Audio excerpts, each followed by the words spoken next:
Hello, welcome to School's Not Out, your daily classroom for CSEC and CAPE students. Today's lesson is on organic chemistry and I am Roger Dawkins. All right, so today we're looking at organic chemistry. Now this is the final part of the syllabus for CSEC, and I understand that most persons, they would not have touched this subject or this area because of the coronavirus. And so don't worry, I have you covered today. All right, so on the screen here, we have two examples of organic molecules. All right, and as you can see, before your organic exam, you're going to be quite fine and strong, but after it says that you are dying, right? Just a little joke, don't worry, I will guide you, and when you get your chemistry exam, you breeze through it. All right, so the first thing we need to look at is what is organic chemistry? Now, this is the chemistry of carbon compounds, and all organic compounds contain carbon. However, we must remember not all carbon compounds are organic, right? So we can say, for instance, all vehicles, right, are not cars, but all cars are vehicles, right? So every organic compound has carbon in it, but not because it contains carbon does it mean it's an organic compound. All right, so those that contain only carbon and hydrogen are known as hydrocarbons. An example is methane. So we can see here it contains only carbon and hydrogen. That is why it's called a hydrocarbon. All right, now there are many different kinds of hydrocarbons. We have alkanes and alkenes, and we will get to that further down into the lesson. All right. Now we all should be familiar with this. This is an atom of carbon. So we know that it has 4 valence electrons. Valence meaning that the outside shell, the outermost shell. So we have the inner shell and the outermost shell. So we have 1, 2, 3, and 4 valence electrons. And it is these 4 valence electrons that allow carbon to bond in such a significant and almost unlimited way. All right. So what we're going to look at are the different types of bonds that can be present in our organic compounds. So single bonds. This is between adjacent carbon atoms. Adjacent means that they are beside each other. All right. So a carbon atom shares 1 pair of electrons with another carbon atom, and this leaves 3 electrons free for bonding. And these single bond compounds are known as saturated compounds. All right. They are saturated. An example here would be ethane. All right. So as we can see here, so carbon, carbon, so these are adjacent, and single bond means that there's only 1 pair of electrons being shared between the carbon. All right. So 1 pair, so all you're seeing is 1 bond line. All right. In contrast, we have double bonds. Now, this is between adjacent carbon atoms as well, but this time they are sharing 2 pairs of electrons, right? So remember, in single bonds, 1 pair. Double bonds, it's 2 pairs, all right? And since, right, let's look at the board. So remember, carbon has 1, 2, 3, 4 valence electrons, right? Which means it can only take up 1, 2, 3, 4 more electrons to complete the octet. All right. So if it is sharing 2 pairs, right? Let's remove these one here. If it's sharing 2 pairs, that means only 2 electrons are left for bonding. All right. And that is why the structure for double bond compounds looks like this. All right. So now we see that there are 2 pairs of electrons being shared here, and that leaves 1, 2 electrons free for bonding. All right, so now we're going to look at a comparison between the single bond and the double bond. So see here, for the single bond, it's only 1 bond line, right? Because only 1 pair of electrons are being shared. For the double bond, there are 2 pairs of electrons being shared, and so you represent that with 2 bond lines. All right, I hope we're getting this. All right, so unbranched change. Now, this is when the carbon atoms are bonded in a continuous way. It means a sequential way. So we see 1 carbon here and next carbon here, 1 more, 1 more. So it's in a linear pattern, right? or they are one after the other. That is what we mean by a continuous chain. And this is in contrast now to our branch chains. So now we can see that the carbon atoms are not in a linear line, all right? They're not in a straight continuous line. Because even though these are in one line, there's a carbon that's coming off. As a result, this is now a branched carbon compound, all right? Now we must be careful, right, to remember that not all straight chains will be represented by a straight line, all right? So where we have 1, 2, 3, 4, right? This is a unbranched chain. It is the same thing as if you had, all right? So they're both examples of unbranched. The reason for that is because all you have done here is taken the end carbon and bend it down. So imagine my hand, right? So my shoulder is carbon 1, my hinge joint here at the elbow is carbon 2, the wrist is carbon 3. So this is a continuous or unbranched chain. Now all I've done here really is just bend the end one. It's not branched. I can straighten it back out. It's not branched. All right? Now that's different if, for instance, now I had put a carbon here. What that means, again, you have your straight chain, but this time there's something attached at the bottom. So now even if I bend my hand, there's still something sticking out, right? No matter what I do with my hand, there's still something sticking out. So it's still a branch chain, all right? So remember, unbranched chain, as long as you can strain it out back the molecule, it's not branched. But in this case, where even if you try and twist the molecule, there's still a group coming off the side. All right? All right, so the longest chain here, right? The first instinct would be to say that 1, 2, 3, 4, 5, 6 would be the longest chain. But remember, we said that as long as it's in a sequence, it's the continuous chain. So here we look. 1, 2, 3, 4, 5, 6, 7. All right? So this chain here going down and going across and then up, that is the longest chain. That is the continuous chain. So this carbon here would actually be the side branch. Let me go over it again. All right?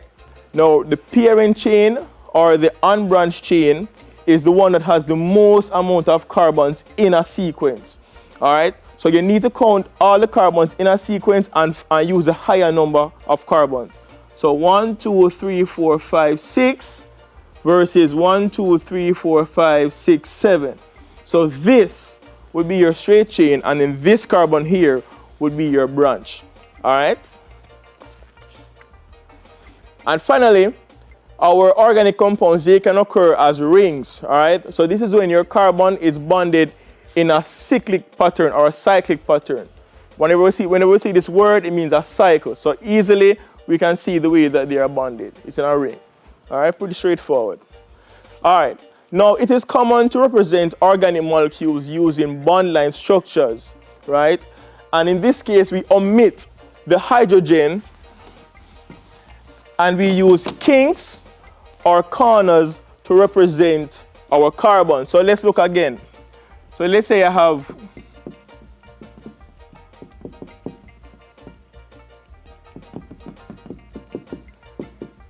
so this is an example of a single bond compound.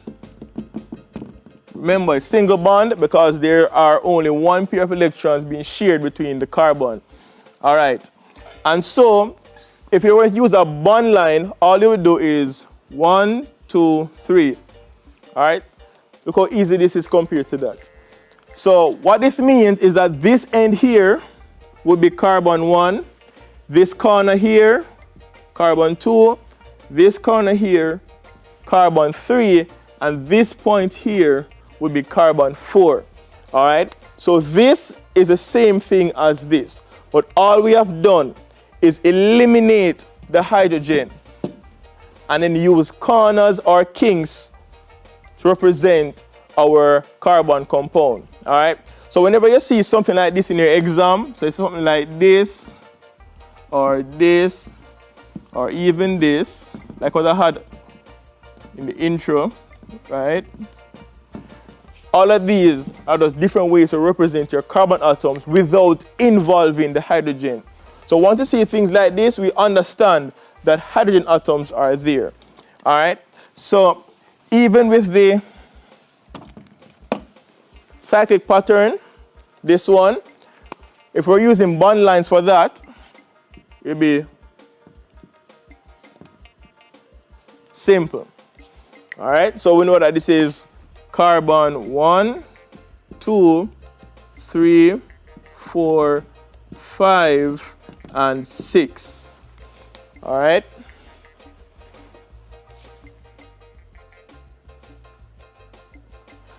All right.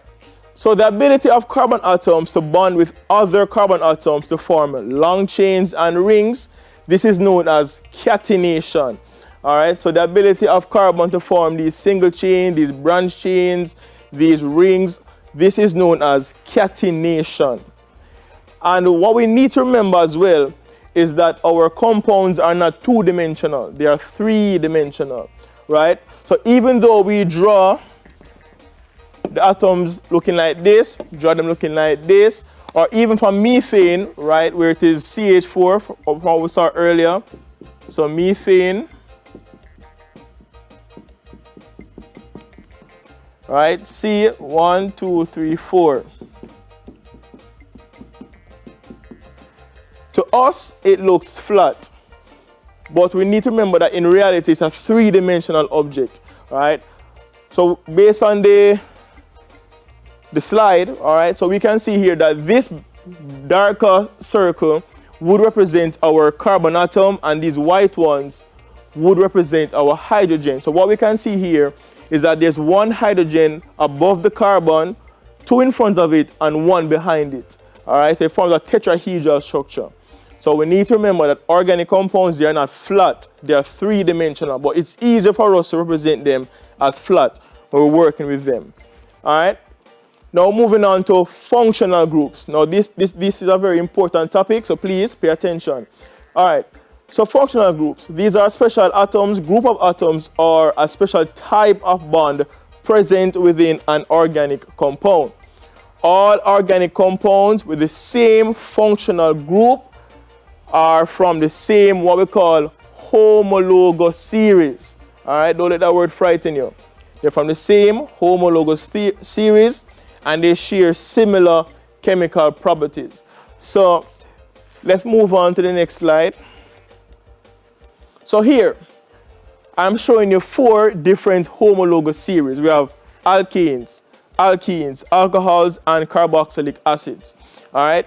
So anytime an organic compound or organic substance contains only single bonds, it belongs to the alkene group.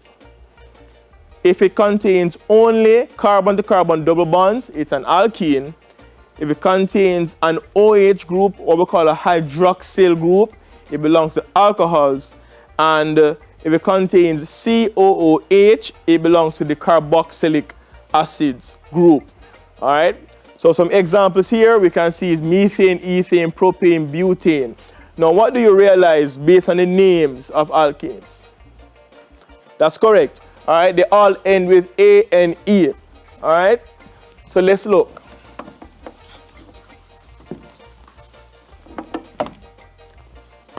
So if you belong to the homologous group alkane, the suffix will be A and E.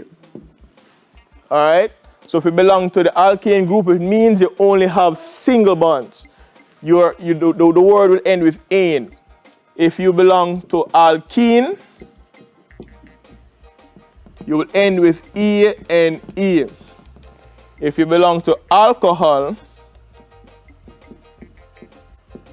right, you will end with anol. And if you belong to the carboxylic acid group, then you will end with anoic acid. All right? So all alkanes, they end with ane. All alkenes end with ene. all alcohol end with anol, so we like our ethanol, like person love to drink, right? And carboxylic acid ends with anoic acid. All right. Now, these are some general formulas for our homologous series. All right. So alkanes, it's CnH2n plus 2. All that simply means any number of carbon that you have, you need to times that by 2, then add 2. So let's look at an example again. I'm going to erase off the board.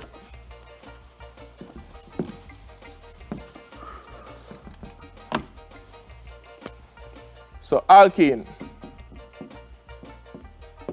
CnH2n plus 2. So let's say our alkane has 2 carbon. All right, so we put C2. It has 2 carbon. So based on the formula, H2n plus 2, it will be 2 times n. So n over here is 2. So you end up with C2H4 plus 2, which would then be C2H6. All right. So all alkenes follow this formula. So any amount of carbon you have, to find the number of hydrogen, you multiply that by 2, and then you add 2 to it. All right. So all the homologous series, they follow a general formula. So alkanes are found using this, alkanes this, alcohols are found using this formula, and then your carboxylic acids are found using this formula. All right. All right. Now let's look at the roots. So if an organic compound only contains 1 carbon atom, only 1, then it starts with meth. Meth means 1. If it has 2, it's eth, 3, prop, so on until 10, where it's dec. All right. So let's get back to the board.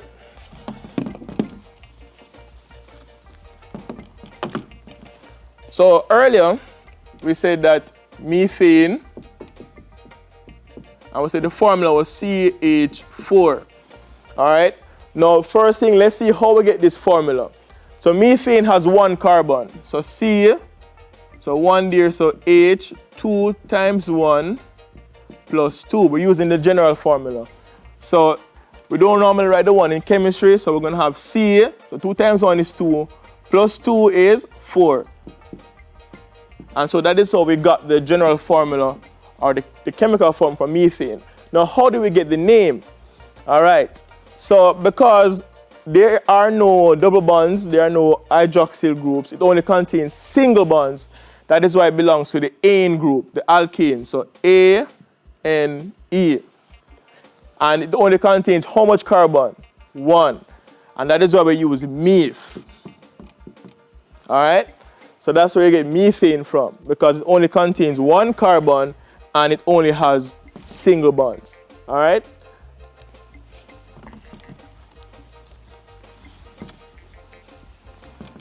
So let's look at butane just quickly.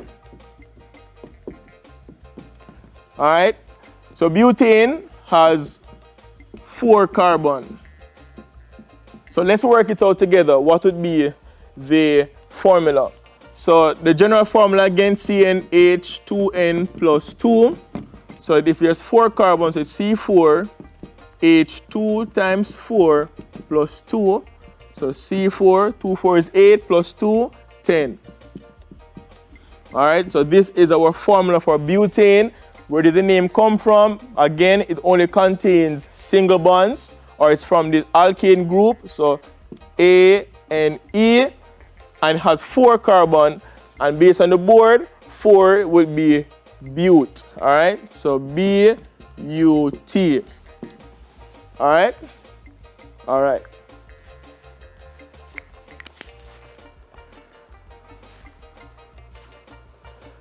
All right, so the naming of chemical compounds is called chemical nomenclature. Don't make that word frighten you. It simply means giving the chemicals a name, right? So everybody in the world will understand what we're talking about. So whether you come from Jamaica, USA, Italia, Australia, it don't matter, right? Once you use the same universal name for your compounds, then we understand what we're talking about.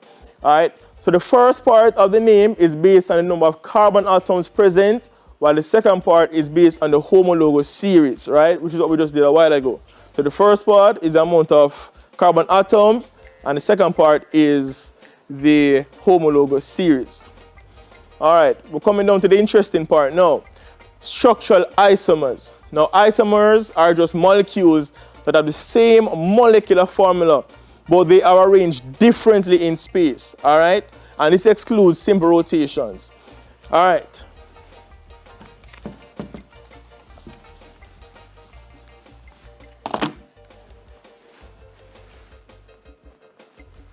So on the screen, we have 3 examples of isomers, right? So we start off with pentane, then we end up with 2-methylbutane, then 2,2-dimethylpentane. Don't worry about the names yet. We'll get to that, how we can name our organic compounds. What I'm just trying to show you is that all 3 of these compounds have the same amount of carbon, have the same amount of hydrogen. Let's look at it together. So how much carbon does the straight chain have? 1, 2, 3, 4, 5. All right? So it has 5 carbon. And how much hydrogen does it have? 3 plus 2 is 5, plus 2 is 7, plus 2 is 9, plus 3 is 11. All right? So this has 5 and 11. So let's see how much the second one has. 1, 2, 3, 4, 5 carbon. 3 3s and 6, 7, 8, 9, 10, 11. Oh, it's 12, sorry. So it's 12 up here, so 12 here. And how much carbon again? 1, 2, 3, 4, 5. And then 1, 2, 3, 4. So 4, 3 is 12. So all of them has C5H12. All of them have C5H12. All right? But as we can see, they are arranged differently. That's what we call isomers. All right? So that's 1. And then we had the 2-methyl, right? That's 2. And then 1, 1, 1, 1. So all of these have the same formula. So that's why we call them isomers. They have the same formula, but they are arranged differently. All right? Now, let's get to the name part of it now. How do we name these branches? How do we get the name 2-methylbutane and 2,2-dimethylpentane? These words sound very complicated. You know, when you look on your shampoo bottle and you say one whole heap of long dibroxy, whatever it is, you're wondering what this is, right? Let's look at how we get the names. So, when it comes down to branched compounds or branched structures, right? You will see something that looks like this: 2-methylbutane, right? Now, the number, let me use a different color marker. The number,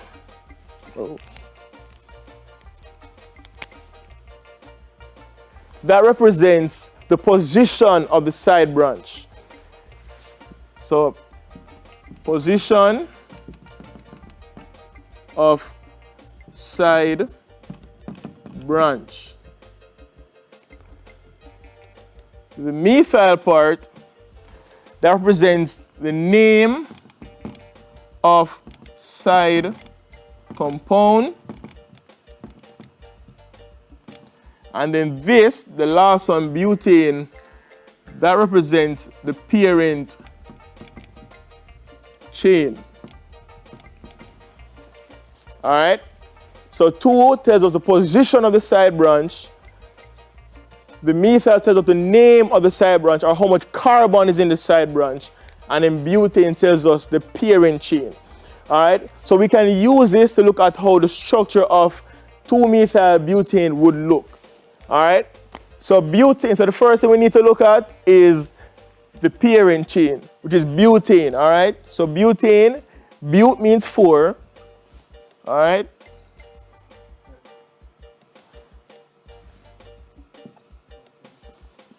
So 1, 2, 3, 4.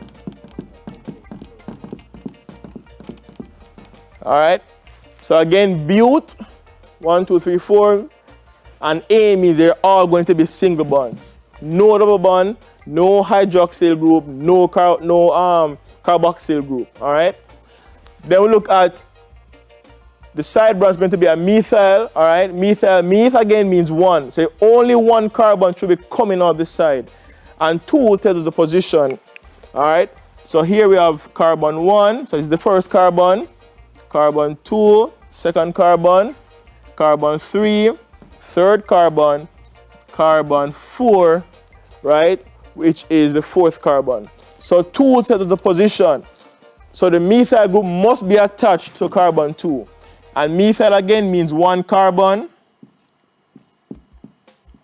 And they will just fill in with our hydrogen.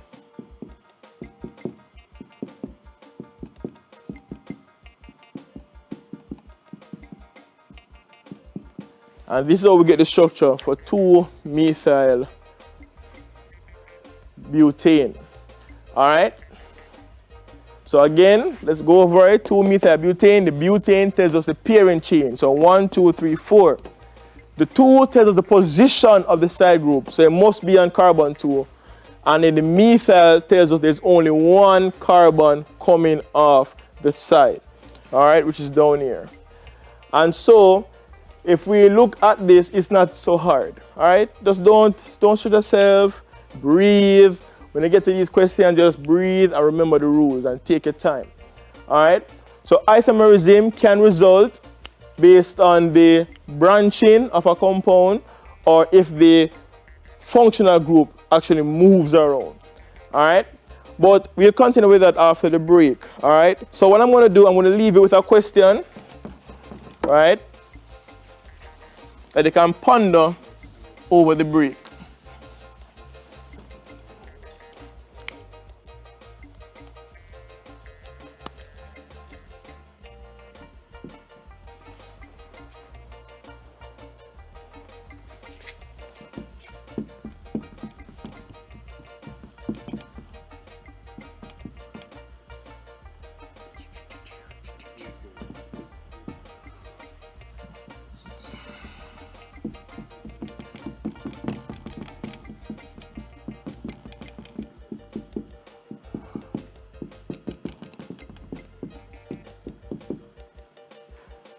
All right, so what I'm doing, I'm just putting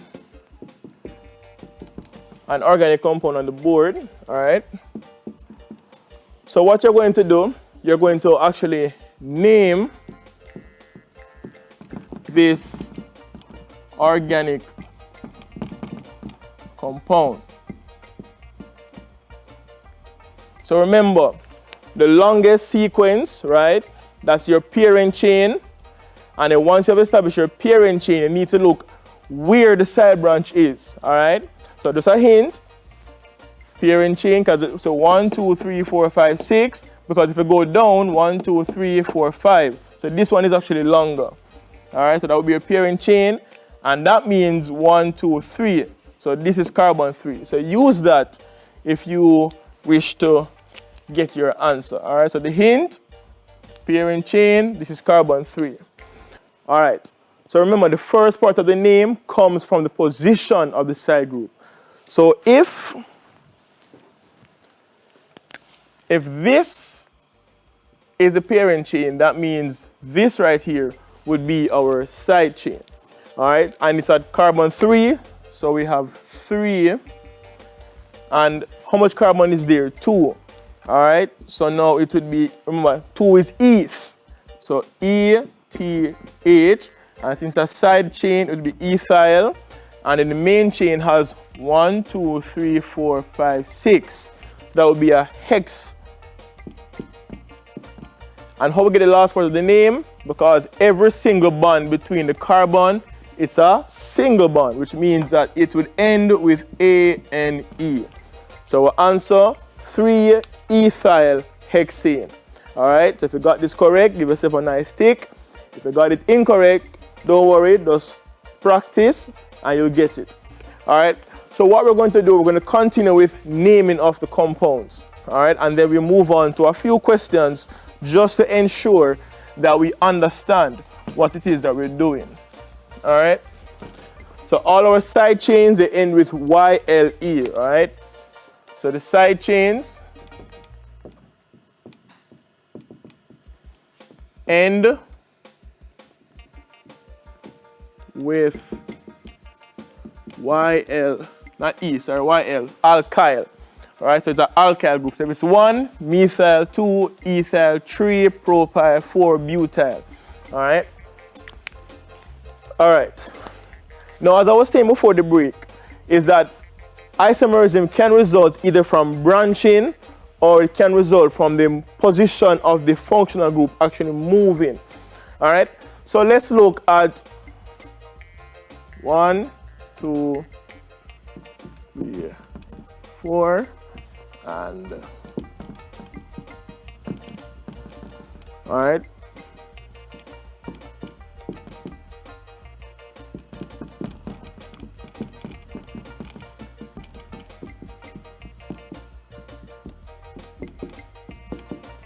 And over here, down here, we're gonna have our next isomer, right?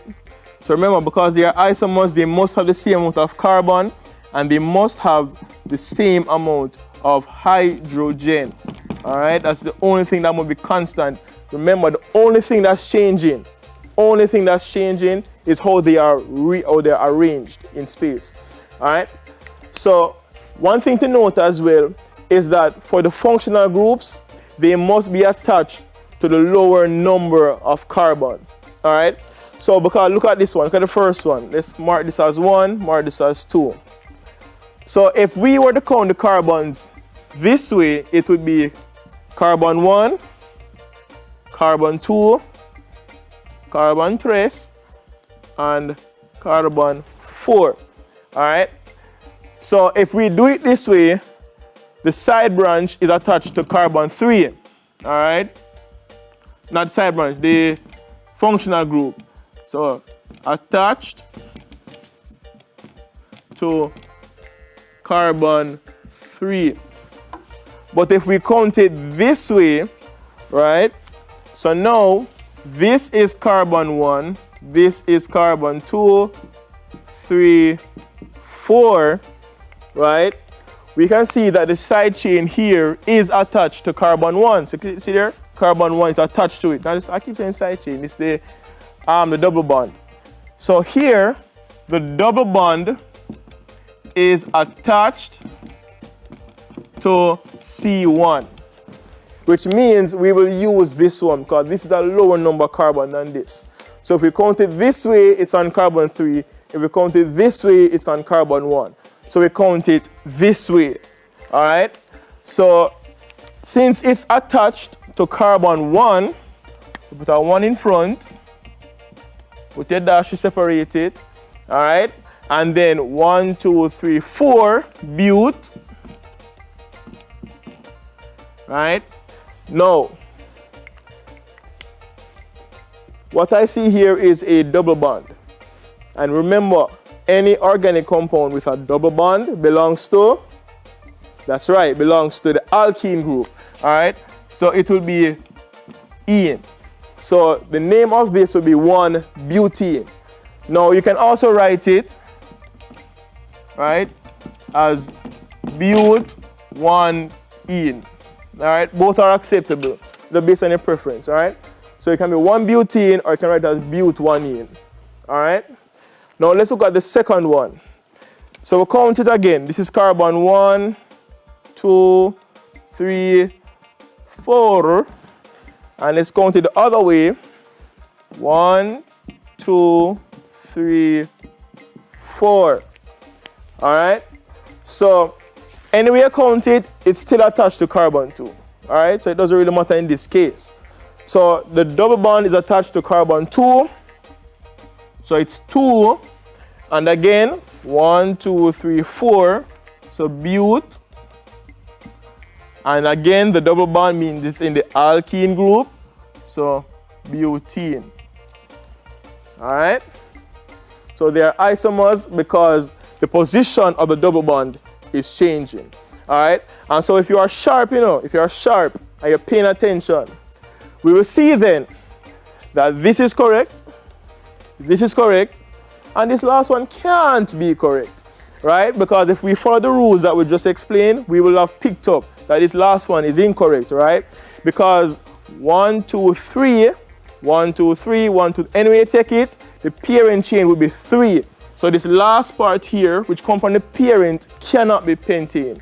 Has to be propane. All right, so it will be 2,2-dimethyl propane. So those of you who picked it up, very good. It means you're paying attention. All right, so let's go to some questions quickly. All right, so it says here that the structure of 3 organic compounds are shown. We have compound A, compound B, and good old compound C. All right, now it says to name the homologous series to which each of them belong. All right, now it doesn't ask you for A, but I want to ask you for A. I like to push my students. All right, so if you look at A, right, and you see this OH group right here, what does that simply mean? It's an alcohol. All right, so compound A would be an alcohol. Let's look at compound B. Do you see anything? No. All we're seeing is just one stroke between the carbons, or single bonds, which means compound B is a alkane. Very good. And the last one, right? So we see this COOH. Now remember, what group would that belong to?